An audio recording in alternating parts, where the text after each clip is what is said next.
मित्रों, पहले की कहानियों का लिंक डिस्क्रिप्शन में है, आप लोग वहां से पहले की कहानी देख सुन सकते हैं। अपने बादशाह की आज्ञा पढ़ते ही सरदार ने हातिम को राजा के यहाँ भेज दिया।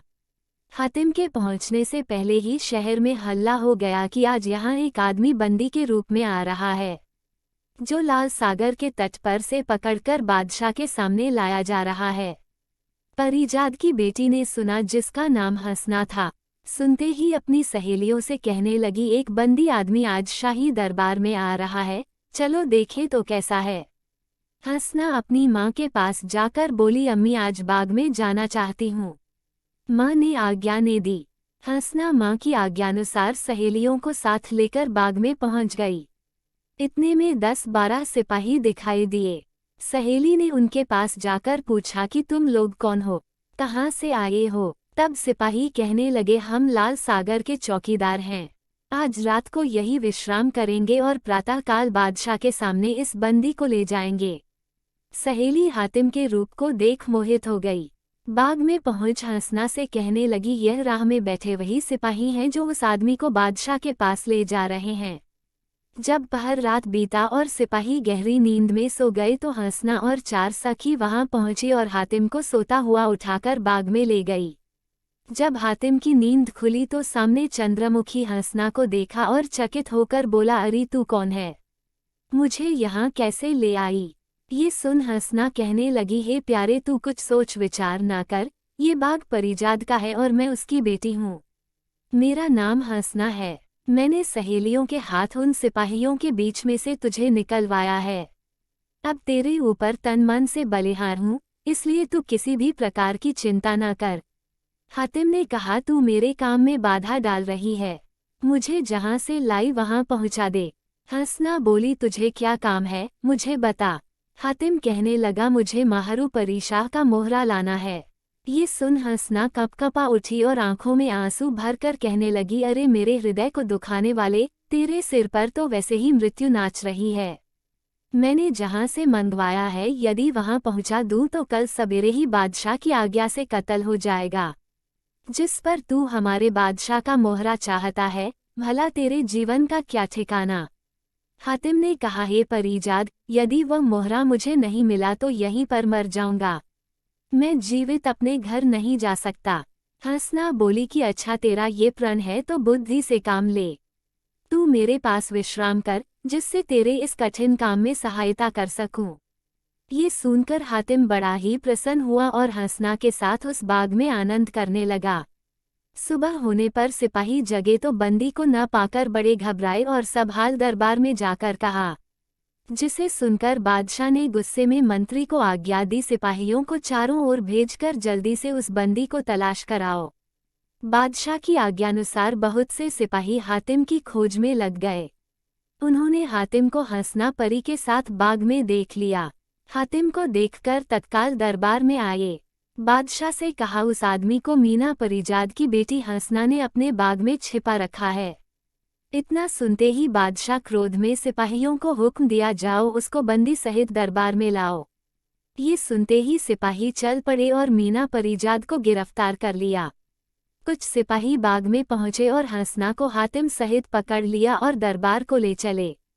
जब मीना, हंसना और हातिम तीनों को ले जाकर राजा के सामने खड़ा किया गया तो बादशाह की आंखें गुस्से से लाल हो गई और मीना की ओर मुंह करके कहने लगे, क्यों, तूने अपनी बेटी के द्वारा इस मनुष्य को बाग में छिपाया है। ठहर, तुझे सूली पर चढ़ाया जाएगा। मीना ये सुनकर कांप गई और शपथ खाकर कहने लगी, हे सरकार, इसमें हमारा कोई अपराध नहीं है। ये काम तो इस चांडाल लड़की ही का है। इसने मेरे कुल को कलंक लगा दिया। बादशाह से ऐसा कह अपनी बेटी के मुंह पर दोनों हाथ मारकर बोली, अरे कुल कलंकनी, तूने आज सब परिजादों का सर नीचा कर दिया। ऐसा देख बादशाह को विश्वास हो गया कि इसमें मीना का कोई अपराध नहीं। उसे छोड़ दिया गया। इतने में एक दर्द भरी आवाज आई, जिसे सुनकर बादशाह उदास हो गए। तब हातिम ने कहा, ये कौन दर्द के मारे रो रहा है, जिसकी आवाज को सुनकर आप पर उदासी छा गई। बादशाह ने कहा, यह आवाज मेरे लड़के की है, जिसकी आंखों में साल भर से बड़ा दर्द होता है। हातिम बोला, शहजादे की आंखों को मैं 5 मिनट में अच्छा कर सकता हूँ। तनिक भी दर्द नहीं रहेगा। ये सुनते ही बादशाह ने कहा, यदि तू मेरे बेटे की आंखों को अच्छा कर देगा तो तेरी जान बख्शी जाएगी और मुंह मांगा इनाम भी मिलेगा। हातिम ने कहा, इस बात की प्रतिज्ञा कीजिए। बादशाह हातिम को शहजादे के पास ले गए। तब हातिम ने अपनी मुहर को 3 बार पानी में घिसकर उसकी आंखों में लगाया, जिसके लगते ही सारा दर्द खत्म हो गया और शहजादा हंसकर बोला, अब मेरी आंखों में तनिक भी दर्द नहीं, परंतु दिखाई नहीं देता। तब बादशाह कहने लगा, हे प्यारे, तूने दर्द दूर कर दिया तो दिखने की भी कोई दवा कर। हातिम कहने लगा, अंधकार यानी जुल्मात में एक पेड़ है जिसका नाम नूरतेज है। उसके पानी की 2-3 बूंद मिले तो शहजादे की आंखों में डालते ही आंखों की रोशनी आ जाएगी।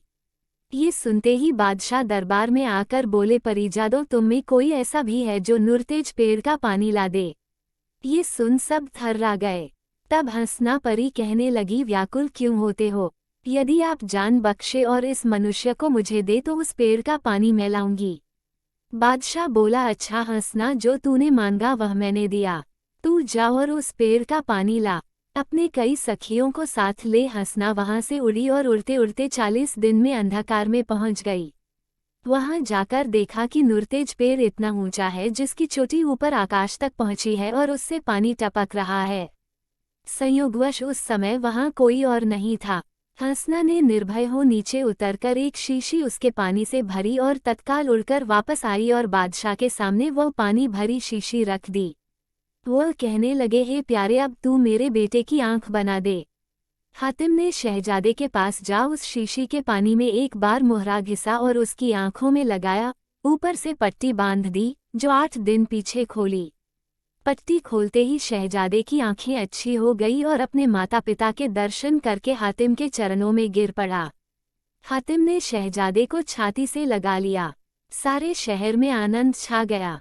दरबार में आकर माहरू परीशाह हातिम से बोले, हे प्यारे, तूने मेरा वह काम किया है जिसे कोई न कर सका। अब तू मांग, क्या मांगता है? जो मांगेगा वह मिलेगा। हातिम ने कहा, अपना मोहरा मुझे दीजिए। बादशाह बोले, अच्छा मैं जान गया, यह मोहरा हारिस की बेटी ने मंगाया है। ये ले, तुझे देता हूँ। माहरू परीशाह का मोहरा हातिम ने जब अपनी भुजा पर बांधा तो जमीन में गड़ा हुआ धन दिखाई देने लगा।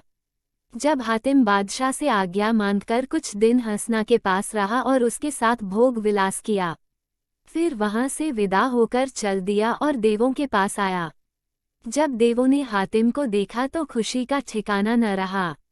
वे हातिम को साथ लेकर अपने बादशाह के पास गए। देवों का बादशाह उसे देखकर प्रेमपूर्वक मिला और उसके पुरुषार्थ की बड़ाई करने लगा। हातिम कुछ दिन में हारिस की बेटी के द्वार पर पहुंचा। द्वारपाल ने सूचना दी कि वह आदमी जो आपके सवालों का जवाब लेने गया था द्वार पर खड़ा है। हारिस की बेटी बोली, तुम माहरू परीशाह का मोहरा ले आए। ये सुन हातिम ने मोहरा उसके हाथ में दे दिया तो वह प्रसन्न हो कहने लगी, हे वीर युवक, तूने तीनों सवालों का जवाब दिया। अब बोल, तेरी क्या आज्ञा है? तू जो कहेगा वही करूंगी। हातिम बोला, मेरी इच्छा बदल नहीं सकती, जो पहले थी वही अब है। सज्जनों, अब क्या था कि हातिम ने सराय में से सौदागर के बेटे को बुलाया और उसके साथ मृगनयनी का ब्याह करा दिया। पति व पत्नी बड़े आनंद से रहने लगे। हातिम वहां से चल दिया। चलते चलते एक नदी के तीर पर आ पहुंचा तो क्या देखता है कि राजाओं का सा एक राजमहल है। उस पर लिखा था कि नेकी कर और दरिया में डाल। हातिम उसे पढ़कर बड़ा खुश हुआ। इतने ही में उस मकान के भीतर से कई दास दासी निकले जो हातिम को बड़े प्रेम पूर्वक अंदर ले गए। भीतर जाकर देखा कि 100 साल की उम्र का एक वृद्ध सिंहासन पर विराजमान है। वह उठकर हातिम से मिला और बड़े सत्कार से भोजन कराया। ये भोजन साधारण नहीं था। जब हातिम भोजन कर चुका तब पूछने लगा, बाबा, इस द्वारा पर नेकी कर और दरिया में डाल किस लिए लिखा है? ये सुनकर बुढ़ा कहने लगा, मैं पहले भारी लुटेरा था और मुसाफिरों को लूटा करता था, परंतु दिन में मेहनत करके कुछ पैसा कमाता था और शाम को 2 रोटी घी में डूबा ऊपर शक्कर रखकर इस नदी में डाल देता था। फिर कहता था कि यह काम मैंने परमेश्वर की राह में किया है। जब ये काम करते करते बहुत दिन हुए तो मैं बीमार पड़ा और मर गया। यमराज के दूत नरक में ले गए। तब तक धर्मराज के दूत वहां पहुंच गए और कहने लगे, इसे हम नरक में नहीं भटकने देंगे, क्योंकि यह स्वर्ग के योग्य है। मुझे दूत स्वर्ग में ले गए। इतने ही में धर्मराज बोले, इसकी वृद्धावस्था अभी बहुत है, इसे यहाँ पर क्यों ले आए हो? इसी नाम का दूसरा प्राणी है, जाओ उसे ले आओ। ये सुनते ही दो युवक मुझे यहाँ पहुँचा गए और कह गए कि हम वही दो रोटी हैं जिन्हें तू भगवान की राह में डालता था। अब मुझे होश आया। हे प्रभु, आगे मैं ऐसा कोई कर्म नहीं करूँगा जो तुझे अप्रिय हो।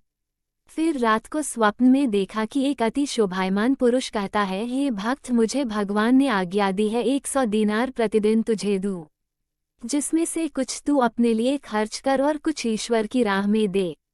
मेरी नींद खुली तो मैंने मकान बनवाया और उसके द्वार पर लिख दिया कि नेकी कर और दरिया में डाल। 100 दीनार अब भी मुझे प्रतिदिन मिल जाते हैं, जिनको मैं थके हारे दीन मुसाफिरों को बांटता रहता हूँ। 100 वर्ष तो इस मकान को बने हो गए, अब 100 वर्ष मेरी अवस्था में और शेष है। हातिम वहाँ 3 दिन ठहरा। चौथे दिन वहाँ से विदा हो शाहाबाद की ओर चल दिया। शाहाबाद के सराय में मुनीर शामी के पास आया, जिसे देखकर मुनीर शामी बड़े प्रेम से मिला। ये समाचार हुस्न बानो ने पाया तो हातिम को आदर के साथ बुलाकर पूछने लगी, युवक बता, मेरे दूसरे सवाल का जवाब लाया है? ये सुनकर हातिम ने बूढ़े आदमी की सारी कथा हुस्न बानो को सुनाई। हुस्न बानो सुनकर बड़ी खुश हुई और वह हातिम की तारीफ करने लगी। हातिम हुस्नबान से बोला, तेरा तीसरा सवाल क्या है? तब वो बोली, कोई मनुष्य जंगल में खड़ा होकर कह रहा है कि किसी के साथ बद न कर, जैसा करेगा वैसा पाएगा। इस बात की खोज निकाल कर ला। हातिम चल दिया तीसरे सवाल का जवाब लाने।